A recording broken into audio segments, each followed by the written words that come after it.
So the title of our workshop, which is not going to be a presentation, the workshop is Rebuilding Japan in the Aftermath of the Earthquake and Tsunami. Allow me to show a few visual images about what followed during the first 10 days of this disaster. Simply a few photos.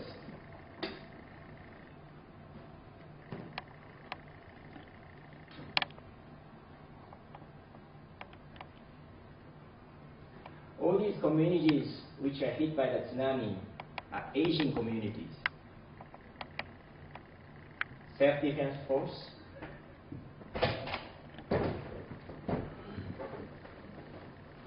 temporary shelter, like school gyms, temporary bath,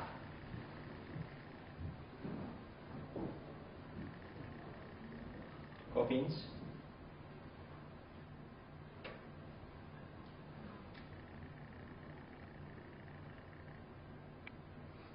and people paying tribute to those who perished.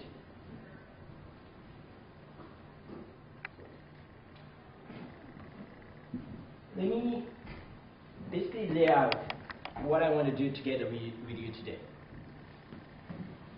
Just a couple of sentences about the background of why I invited you to this community discussion. First and foremost, I did a field work in northern part of Japan called the Iwate Prefecture about a month ago. And I was able to go to three of the hardest hit areas, towns or cities of Iwate Prefecture. It's an area called Rikuzen Takata and Kamaishi and Ozuchi. I get back to these places in a moment. The international image 7 months after this disaster is Fukushima, Fukushima, and Fukushima, with nuclear issue being so influential, capturing so much of attention nationwide as well as internationally. Many of the disaster-struck areas which have little to do with the nuclear disaster are being forgotten 7 months into the post-disaster. And that disaster that is kept intact is as serious as the nuclear reactor question. And I thought there is a value of reviving that point, for it's going to be many years, if not decades, of reconstruction to come.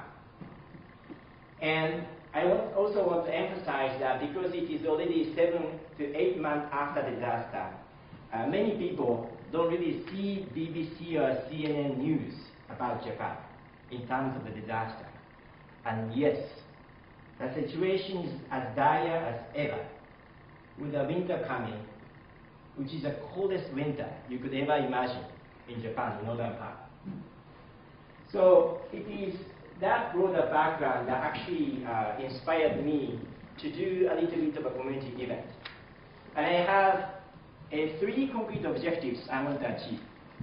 Number 1, how many of you have either lived or visited Japan? Okay.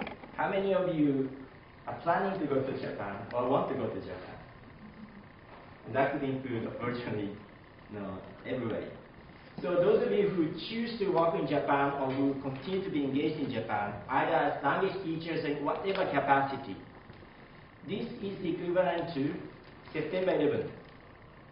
It is very important to know something about March 11th in a Japanese context. Everything is influenced or even defined by March 11th as of today in Japan, without the slightest exaggeration, including the nuclear question.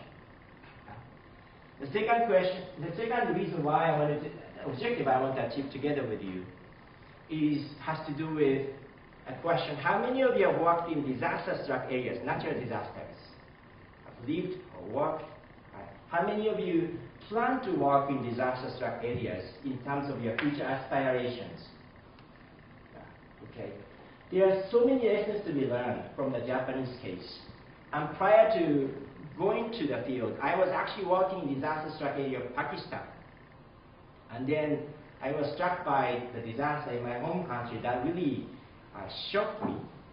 But I was really struck by so many similarities, as well as differences between the Pakistan's floods and the Japanese tsunami and the earthquake. So I'm hoping that even if you choose not to work in Japan, you may learn some lessons. And the third, an equally important objective.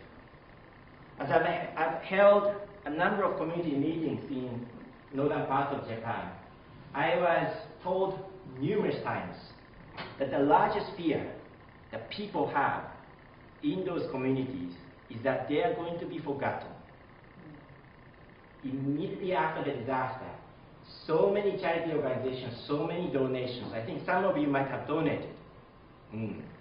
But now, 7 months afterwards, with the competing world news elsewhere, from Sudan to Somalia to elsewhere, everywhere, Japan, especially the disaster-struck areas, being forgotten. But the reconstruction, which may take years, is simply static. At the very least, they are not necessarily seeking massive amount of material support.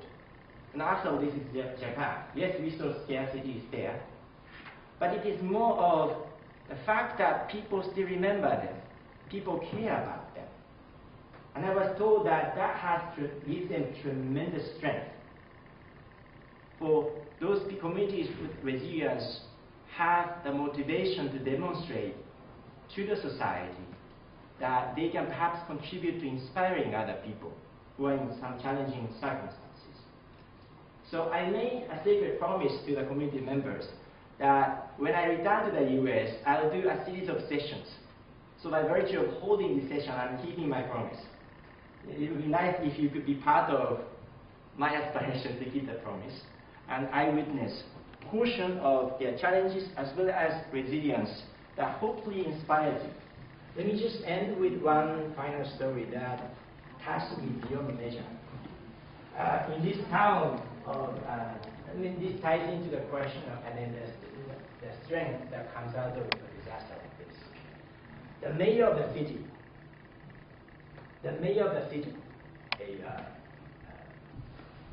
he's a remarkable person, Mr. Toba Futoshi. And I had a pleasure of meeting with this gentleman, as young as myself. He became a mayor several weeks prior to the disaster. And when the disaster struck, his wife was at home. He's got 2 small children. And it so happened that, I think you saw in the first video, short video, YouTube video, the city council being actually destroyed. And that's the city council in which he worked, actually. And nobody imagined that 30-meter wave was going to come, but it came. And then many people who happened to be in the building died. He led the entire people, together with other, of course, council members, really to a rescue. And they climbed to the top floor. As they went to the top floor, they had to eyewitness loved ones being washed away. And the wave actually came, and people who are clinging to floating objects were now receding back into the ocean. So they got to eyewitness the loved ones going like this and going back to the ocean. And a short while before the tsunami came, he actually called his wife with a cell phone, basically telling his wife that I've been so preoccupied with the public work because since I became a mayor. So let's go out for a yakiniku barbecue tonight. And afterwards, the tsunami came, and the earthquake and the tsunami came. And he was agonized over whether or not he should pick up the phone and call his wife and say that I had an alarm about the tsunami coming, so you should leave the house, run to the mountains for rescue. Or he should then devote every single second, minute of his public time to save his citizens. Now you may think that that's not so much of a competition of time, but in an extreme crisis situation, the question really becomes whether you really cater for the needs of the public goods. You think of your family. He took a decision to serve his community. So as a result of it, partly as a result of his things, that his wife died. Days after the disaster, he discovered his wife actually somewhere in the street, already dead. And he couldn't even tell his children that their mother had been dead. But once the body was recovered, he actually took his children in a car and took them to the funeral place. Therefore, the first time the kid actually saw the mom's photo, and they got devastated and traumatized, crying for days. But despite all of that, he's taking tremendous leadership in the city, to the extent that I think the whole town I'm aware of really admire him, because he has such a disciplined sense of leadership to serve the people.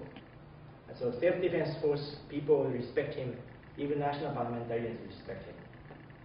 And he doesn't try to take credit. He's not even trying to share his family history story, because it kind of highlights the mayor's personal heroic story of some sort.